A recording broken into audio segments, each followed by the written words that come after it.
The use of psychological bioterrorism is wrong, and it must stop. For the sake of our children, we must oppose both transhumanism and weaponized fear. And we must insist on freedom, damn it.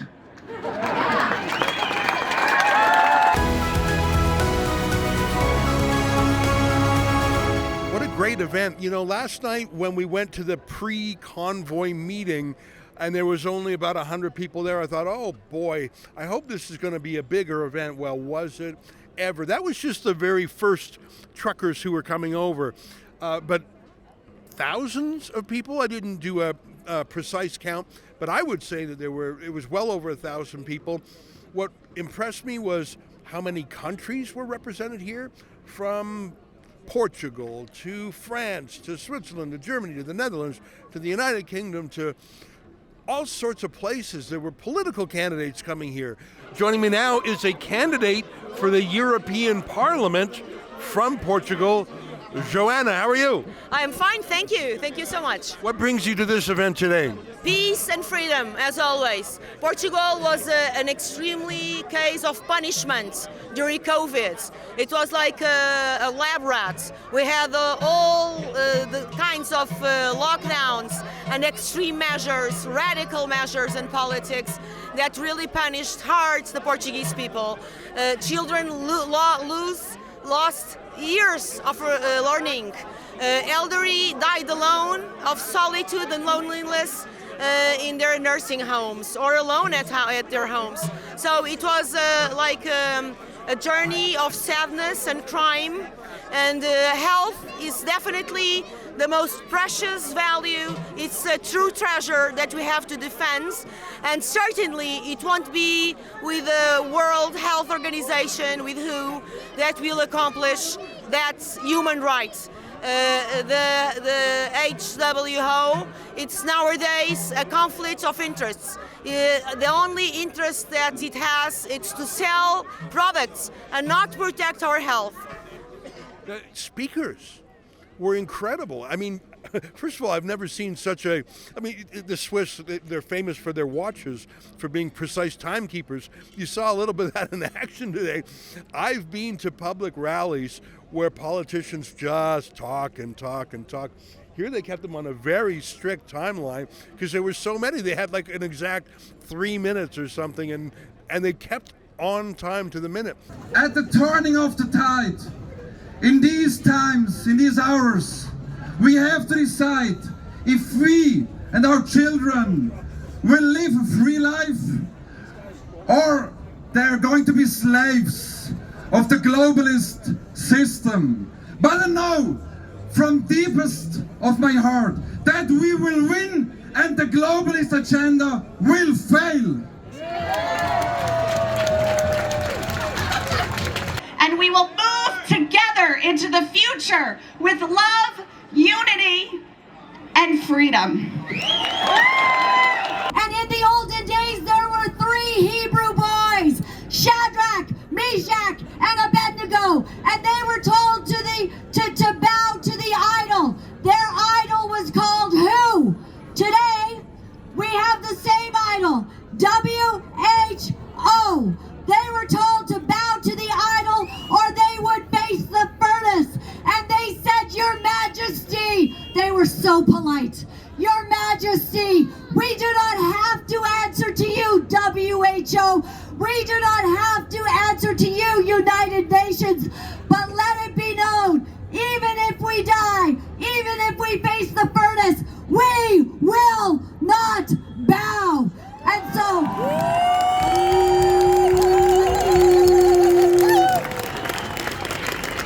they decided to stand, and indeed they did face the furnace. Warn you about the digital IDs which are being rolled out from the European Union and the WHO. They are mass surveillance and total control. You've got to resist. Never give up, never give up, never give up. Thank you, Reggie. They intended to use the pandemic as a pretext to impose authoritarian and erroneous policies on the global population. They promoted and enforced the anti-human effort of mass vaccination, and now want to subject the entire world to this unitary and uniform agenda of evil.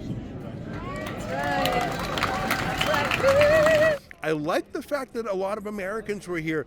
A transnational elite works to advance a unified, globalized, centralized political and economic world order. A world order based on a command economy rooted in massive databases, predictive artificial intelligence-driven decision-making, and the merging of man and machine to create a new species. Fulfilling this objective is believed to require universal surveillance, propaganda powered by modern psychology, algorithmic censorship, cultural homogenization, and centralized automated economic controls and resource allocation. I believe this will be a digital, technocratic, and bureaucratic hell. Our friend Dr. James Lindsay, Professor Brett Weinstein, who I spoke with, very interesting man, medical scientist. There was a little bit of a Canadian contingent too. Hello, everybody. I was part of the Freedom Convoy 2022. We will not bow. We will not bow. And I want to say hello to my fellow Canadian compatriots, Rebel News, Ezra Levant. Good to see you here. There was a little bit of fun. I thought the songs were pretty fun. Sad little man gonna trap you like a dog, put your head in a net while they eat you raw. Don't ask why, just comply, 'cause fear is the drug that the doc prescribed. Sad little man, you can watch him on the news, preaching to his choir while they learn the rules. Some feel safe and some feel healed, but they'll all hold his hand as he makes the kill. Sad little man, you better run now while you know you can. Sad little man, you don't fool me, you sad little man.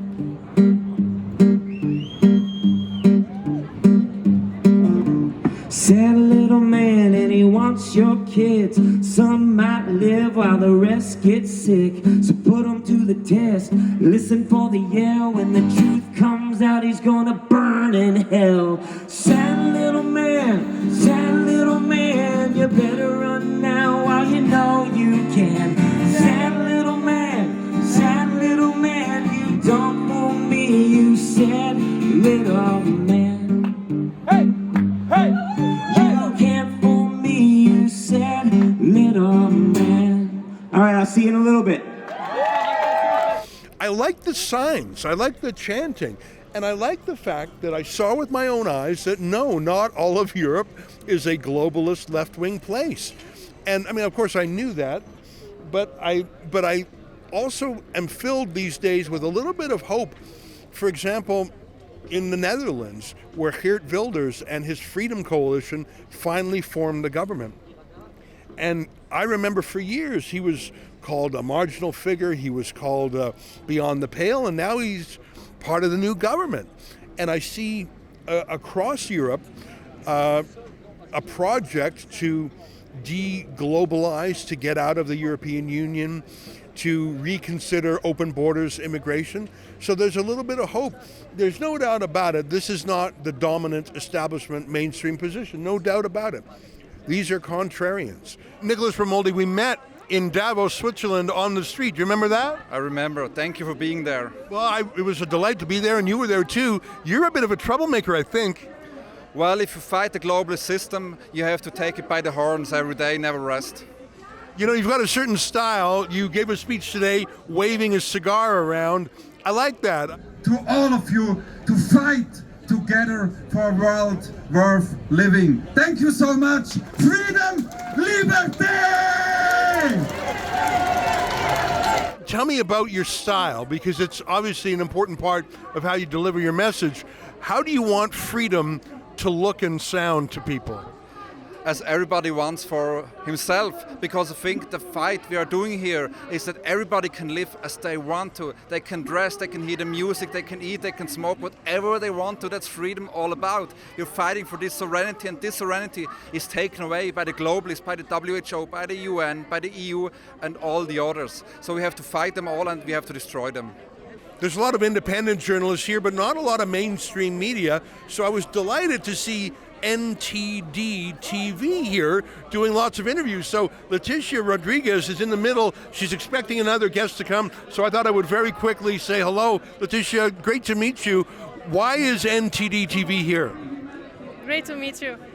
We are here today to give the floor to people that are fighting for their freedom and fighting against what is going on inside the WHO now. Today they are discussing important matters, and we want to give the floor to that kind of people because they are not heard by mainstream medias.